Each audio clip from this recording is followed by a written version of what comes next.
Shabbat Shalom. Hoy es sábado Shabbat 29 de septiembre del 2018. Lo que vemos acá es un mausoleo que lo construyeron los romanos en el siglo IV de esta era, pero está identificado antiguamente como Makam Nabi Ahia, que significa en árabe la tumba del profeta Ahia. Ahia va a ser uno de los personajes que va a ser estrella hoy en mi paseo semanal. Estoy al lado de una ciudad judía ortodoxa que se llama El Ad. De aquí voy a ir caminando hacia un asentamiento en los territorios de Samaria que se llama Paduel, y ahí voy a empezar el relato. Tengo ahora una caminata de unos cuantos kilómetros, pero es temprano a la mañana, así que tenemos tiempo. Lo que voy a visitar hoy, cazar oraciones bíblicas sobre Yerobam ben Nabat. Yerobam ben Nabat fue el primer rey de Israel cuando el reino se separó después de Shlomo y reinó en el norte. Él nació en una ciudad de Tzerda, que espero llegar hoy porque está identificada con una aldea árabe, pero voy a hacer lo imposible por llegar. Antes de empezar el paseo les quiero pedir, amigos, de que me ayuden a difundir esta página, este proyecto, compartiendo el material que publico. Si es que les interesa y que ustedes creen que a sus amigos les puede interesar. Facebook está siendo muy amarrete en los últimos tiempos y yo necesito la ayuda de ustedes con todo lo que puedan. Recomendar la página, darle un like, darle un me gusta y compartir el material cuanto más puedan. Ese es solo el pedido. Vamos a salir a hacer el paseo. Les voy a mostrar primero este mausoleo, que es espectacular. Miren lo que es esto. El sol me da de frente. Ahora voy a entrar. Es un lugar también de rezos para musulmanes. La pared, y ahí está. La pared ahí, esa que da hacia el sur, vendría a ser que da hacia la Meca. Y esto se usa para rezar. Los árabes siempre rezan mirando a la Meca. Y esta es la tumba del profeta Ahia Mishiloni, que después les voy a contar. Y esta es la edificación. Hermosísimo. Importante. Y por fuera, cuando estuvieron aquí los romanos, antes de que estén los musulmanes, edificaron este mausoleo que es divino. Ahí tenemos el asentamiento de El Ad, como les dije, un asentamiento ortodoxo. Y si giro la cámara, ahí ya vemos para el lado oeste, el mar, para hacia el mar Mediterráneo, la zona de Tel Aviv y Gush Dan. Vamos a empezar a caminar. Tengo para rato. Adelante. Yo ya estoy caminando y hice acá el primer recreo para empezar a contarles la historia. El rey Shlomo, el rey Salomón, fue uno de los más exitosos que tuvo Israel en toda su historia. Sus excelentes relaciones comerciales con los reyes vecinos lograron enriquecer a Israel y permitirle a Shlomo desarrollar su nación. Shlomo construyó, como todos saben, el primer templo en Jerusalén, y esa fue la cumbre de toda su obra. Pero durante todo su reinado, Israel se expandió hasta los 4 puntos cardinales, inclusive en Eilat, en el sur. Su éxito y su gloria transformó a Shlomo en una de las personas más arrogantes que existían en esa época. Además, y como todos saben, aprovechó sus contactos con los reinados vecinos para llenarse de mujeres y sirvientas hasta tener 1000, el hombre que tenía 1000 mujeres. Sus mujeres influenciaron en él, y no solo que le brindaban sexo y esas cosas, ellas también lo alejaron de Dios.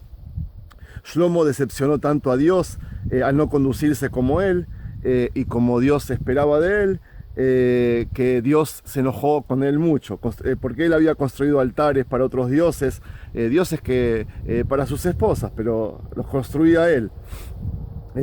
Además dejó de tener 100% fe en su único Dios.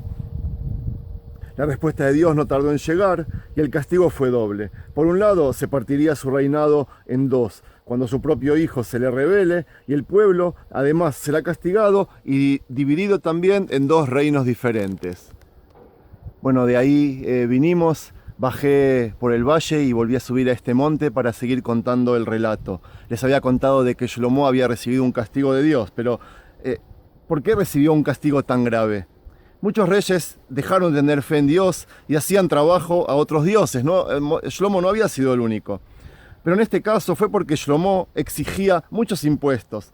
La gente debía trabajar trabajo forzado para ganar su dinero, porque el rey los obligó a construir y cargar rocas. Nada más quiero que miren todo este lugar empedrado, todas estas rocas que hay por todo Jerusalén y por todas las afueras de Jerusalén, debían ser cargadas por las personas.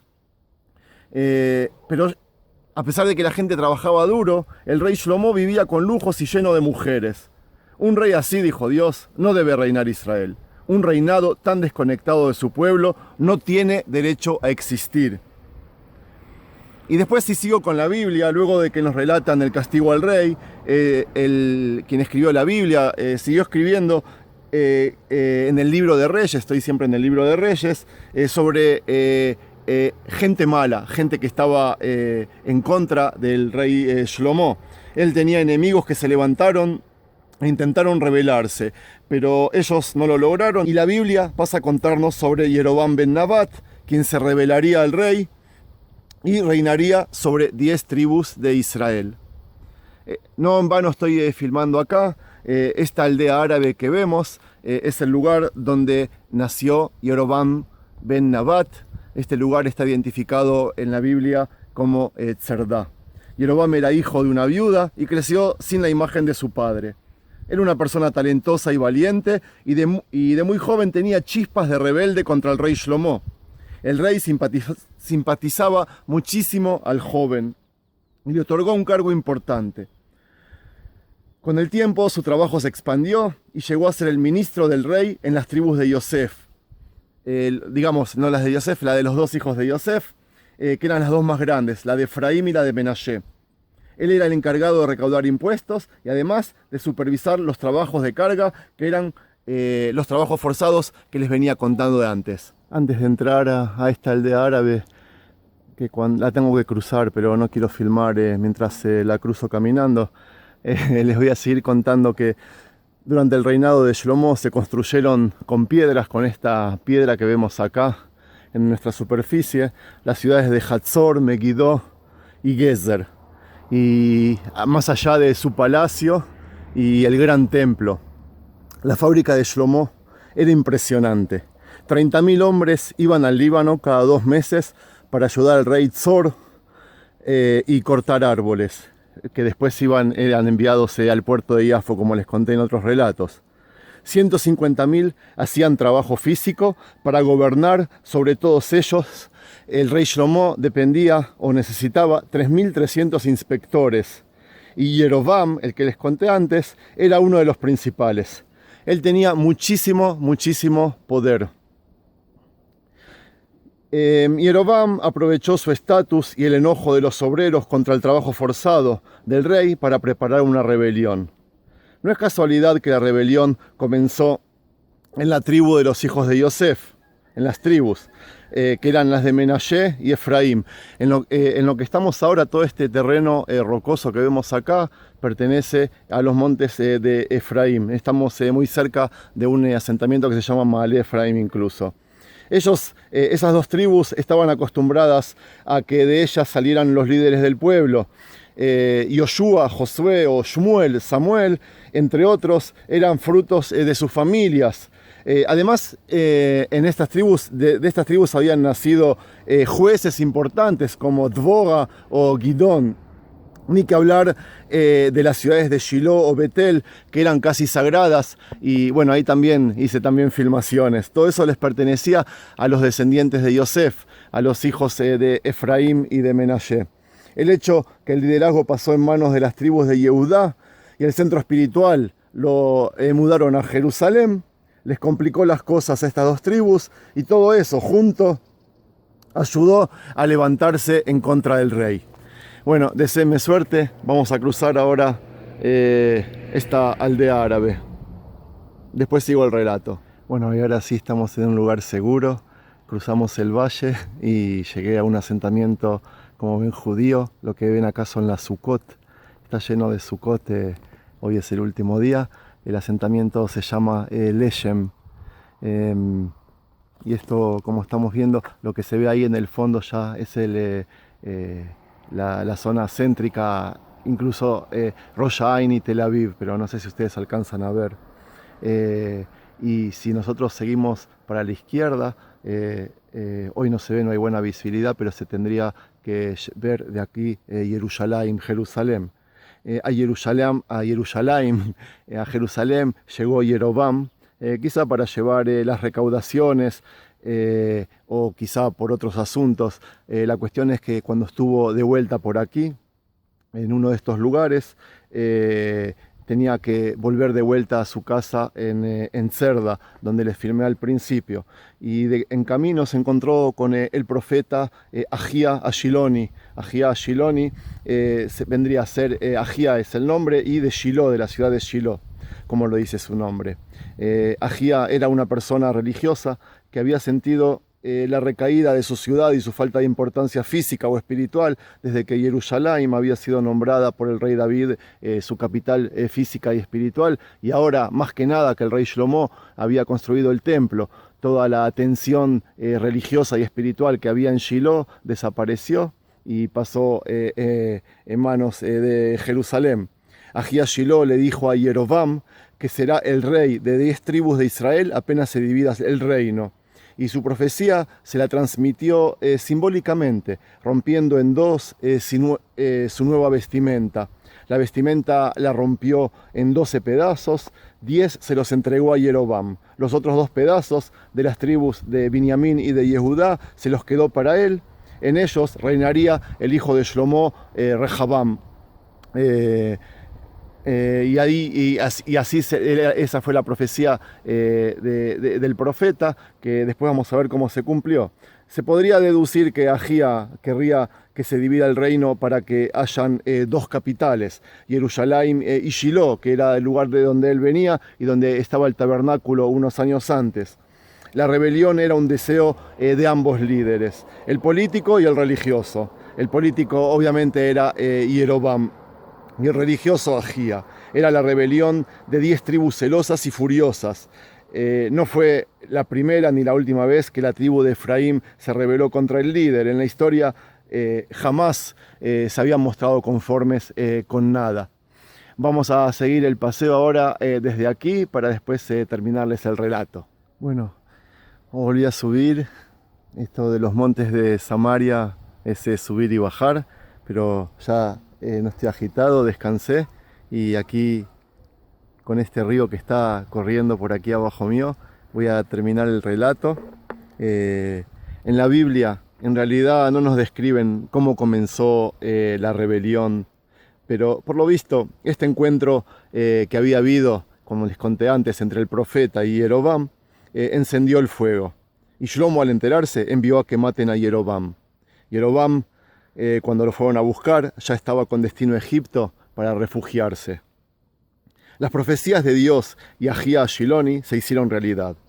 El reino se dividió y 10 de las tribus fueron reinadas por Jeroboam ben Nabat, quien regresó desde Egipto para reinar. En Egipto él había aprendido a reinar y apenas comenzó su labor, reconstruyó la ciudad de Shechem y la declaró capital de su reinado. Para evitar que los miembros de su reinado suban a Jerusalén a rezar al gran templo, Jeroboam construyó 2 templos, uno en Betel, que está detrás de esta montaña que vemos aquí, y otro en Dan, que es bien al norte, casi en el Líbano. En cada uno de ellos puso un pesebre de oro, quien representaría al rey de Israel. Jeroboam explicó sobre el pesebre con las mismas palabras de aquel pesebre del monte de Sinai, en ese entonces que había hecho Aarón. Y cuando Aarón quiso llamar al pueblo, estoy acá con la Biblia en la mano, él les dijo: Ele Elokeja Israel ayer a Eloh me'eretz Mitzrayim. Jeroboam, que seguramente conoció esta oración, se dirigió al pueblo con la misma oración, logrando separar física y religiosamente al pueblo, como aquel día antes de recibir los 10 mandamientos. Pero como aquella vez, Jeroboam pagó muy caro su estrategia y el profeta Ahía le dio a su esposa la próxima noticia, la próxima profecía. El reinado de Israel dejará de ser de él y de su palacio por el pecado del becerro de oro. Y es así como termina después de casi 20 años el reinado de Jeroboam ben Nabat, que a este le dedicamos el paseo de hoy. Espero que les haya gustado y ya que terminé hablando de Aarón, les cuento que la próxima semana tengo pensado ir a escalar el Hor Har, el lugar donde subió Aarón para morir, y obviamente que lo voy a filmar y se los voy a traer a ustedes. Shabbat Shalom, Chag Sameach. Mañana empieza la fiesta de Simchat Torah en Israel, así que va a ser un día muy especial y muy contento, y supongo que lo voy a compartir con ustedes en la página. Leitraot, chau, bye bye.